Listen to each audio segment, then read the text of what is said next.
totoo lang, akala ko si Antonio mananalo. Kasi knowing him, he's very competitive. At unfortunately, siya yung sumunod sa akin. So, bawi ka na lang next game, pre.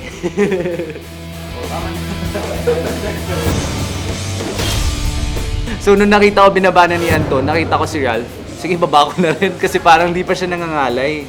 Straight pa yung kamay niya. Tibay. I thought Mads gonna win the game. Because meron siyang consistency, he's super competitive sa laro.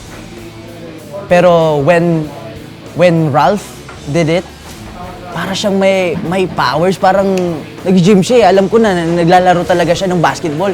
Kaya meron siyang training sa paglalaro. Kaya niyang i-maintain yun. Ikaw na parang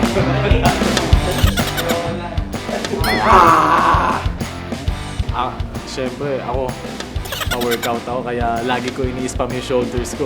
Kaya medyo umi-epekto naman yung, nagpakita yung epekto kanina. Kaya